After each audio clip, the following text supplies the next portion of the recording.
how we act is informative. And then if you represent how we act, that's informative. But the information came from how we act, not from the representation of how we act. And then you might think, well, how did we learn how to act? And the answer is, we've been trying to figure out how to do that for 3.5 billion years. There's lots of information encoded in our actions and in our social interactions, way more than we understand. So we're acting something out. We don't understand what it is, but we're doing our best to pull that information upward, partly by dreaming about it. That's what you're doing at night.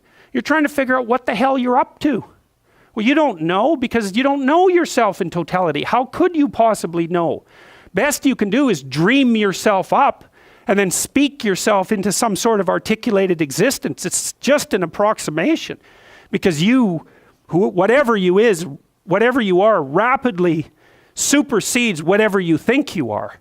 That's why people constantly shock themselves, you know. If you were only what you thought of yourself, well, wouldn't life be simple? You'd know exactly what you were doing all the time, and you could even control your own behavior. Well, good luck with that. You can't do that for yourself, much less for other people. Part of the reason that the Bible is full of internal contradictions is for the same reason that a dream is full of internal contradictions. Is if you impose too much coherence on it, you start losing the...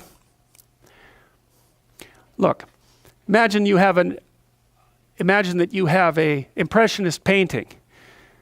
Well, it's messy and the image emerges, and you might say, well, we could replace that with a nice clean line drawing, or even a sequence of stick figures, and get the basic point across. It's like, well, you would, but you'd lose the richness. The unarticulable richness would be lost in the premature attempt to bring logical closure to the phenomena.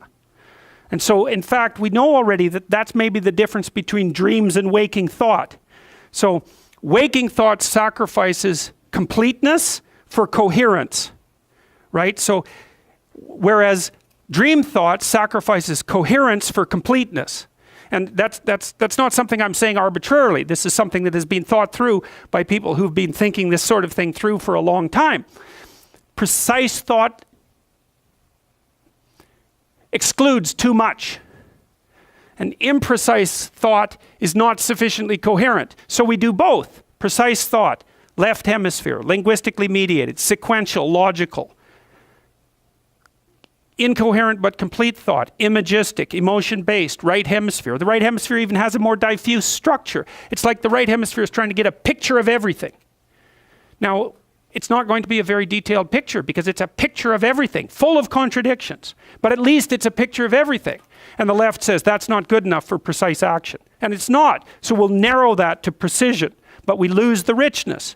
But you need both.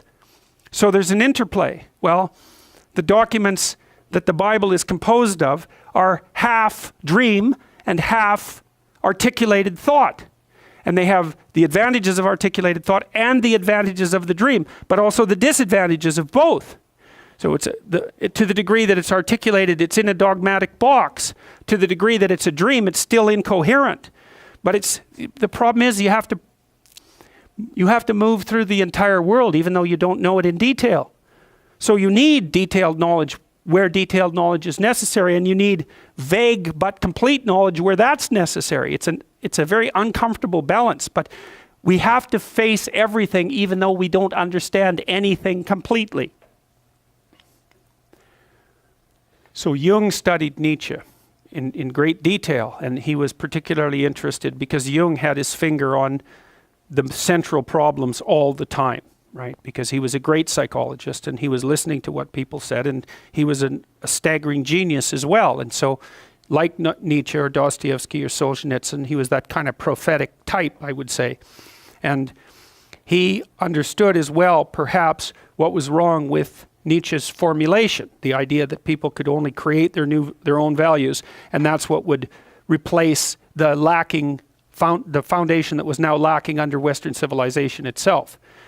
And he came to his conclusion, I would say, through Freud, because Freud started analyzing parts of the human cognitive process and content that people hadn't attended to before in any great detail, and that was primarily dreams.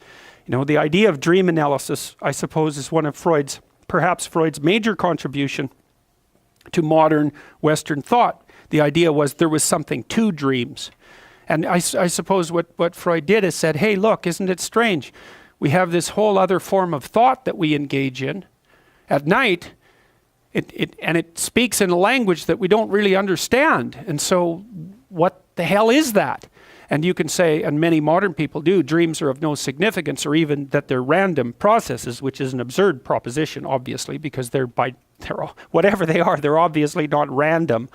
So Freud's idea was that there was something in dreams that was informative.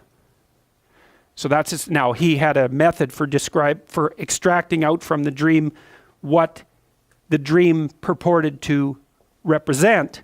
And he outlined that in great detail in The Interpretation of Dreams. And if you want to read one book by Freud, I would highly recommend that one. It's a very long book and it's very detailed, but Freud does an extraordinarily comprehensive analysis of the way that dreams work.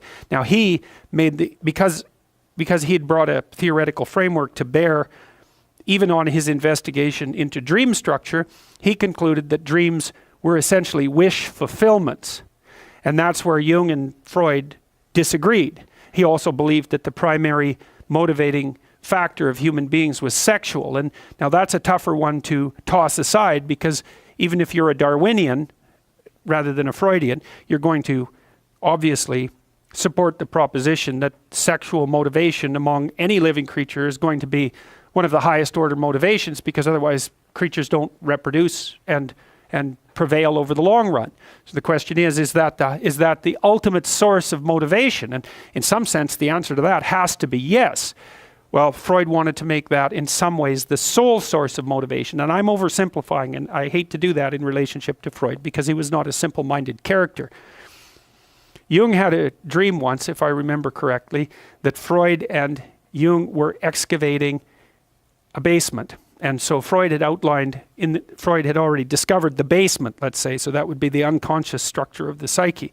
And Jung broke through into another basement that was a multi-chambered place, so many, many, many rooms. And I suppose what drove Jung and Freud apart was Jung's proposition that there was a hell of a lot more going on down there than had already met the eye. And they broke on the idea that the sexual impulse was primary, roughly speaking. They broke when Jung wrote a book called Symbols of Transformation, which is actually, there's three books that I know of that are sort of like maps of meaning. One is Symbols of Transformation. One is a book by Erich Neumann called The Origins and History of Consciousness. And the third one, well, is Maps of Meaning. They're the same book. They're just like they're trying to solve the same problem from three different directions. They're all attempts to address the same problem. And so Symbols of Transformation was a book that Jung wrote about the fantasies of a schizophrenic American woman. And he was trying to relate her fantasies to these old mythological ideas. And Jung's idea, essentially, and this is an idea that was shared by people like Piaget, so we're not going to say that Jung or Freud just pulled this idea out of the air, was that the birthplace of mythology and literature, for that matter, was the dream. That they share structural, that they share what? Mode of information presentation. And it's a relatively radical hypothesis, but